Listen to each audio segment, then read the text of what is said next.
Rest in peace to Assata Shakur.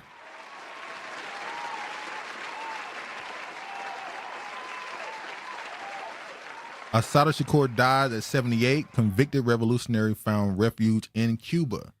A member of the black militant group, she was found guilty in 1973 of the 1973 murder of a New Jersey state trooper, escaped from prison, and fled to Cuba, where she taught and wrote. Assata Shakur passes away. I'm pretty sure y'all know the story.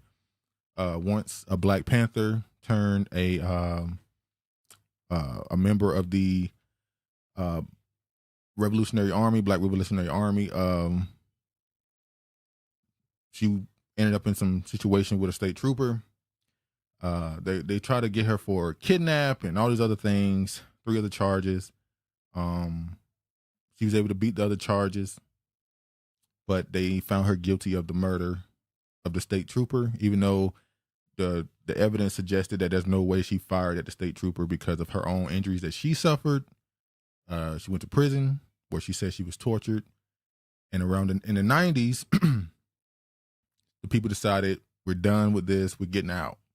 And that's the part I really want to focus on with this.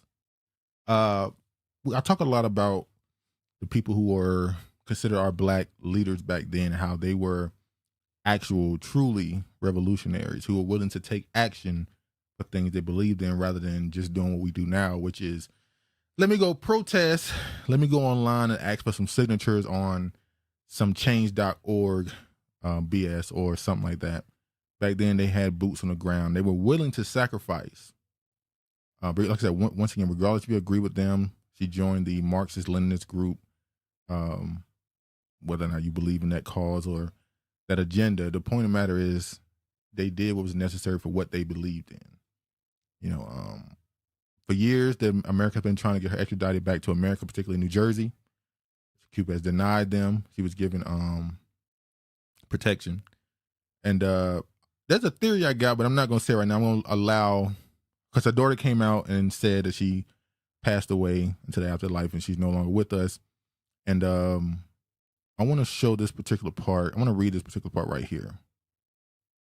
Hold on. She and 2 colleagues were in a beat up Pontiac when New Jersey state troopers stopped them on the New Jersey Turnpike for having a broken taillight. The police account was that she and the others left the car with guns blazing. She fired first, they said, touching off a shoot off in which a state trooper was killed and another, James Harper, was wounded.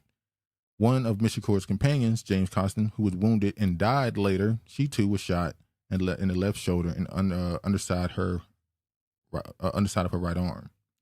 Soon captured, she was not put onto trial until 1977 because, while in a holding cell with a man named Fred Hilton in an unrelated Bronx robbery case, she had become pregnant.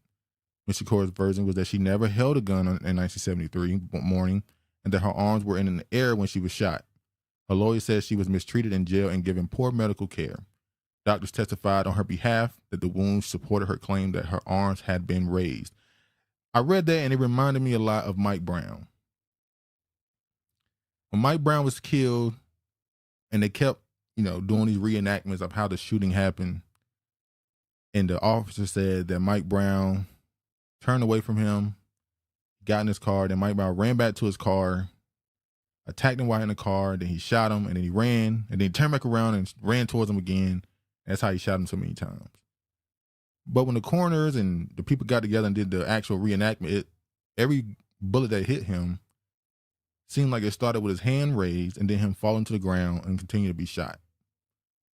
Even with the evidence, it didn't do much, obviously. Nonetheless, prosecutors insisted that when shot, she was in a crouch and firing at Trooper Harper. In the end, an all-white jury of 7 women and 5 men believed him. Though there was no evidence that she had fired at the slain trooper, everyone involved in the killing of the police officer was deemed equally responsible under New Jersey law. In 1977, the jury swiftly found her guilty of first-degree murder and assault. She was sentenced to life in prison plus 33 years. She did not remain behind bars for long. On November 2nd, 1979, 3 armed men from the Black Liberation Army broke her in a Clinton correctional facility for women penitentiary in Western New Jersey. Now named Edna Mahan a prison superintendent, using false identification, apparently not even being searched for weapons. Her colleagues were able to free her, taking 2 guards hostage and commandeering a van. The hostages were later released unarmed. They didn't just get her out of there. They also got other people who they considered political prisoners out as well. But she was able to go to Cuba and live out her life as peaceful as she could, not being in her home country.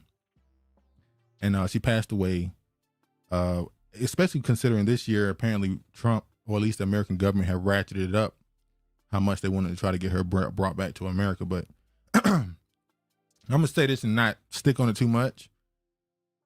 Even if she's gone, rest in peace to her, obviously.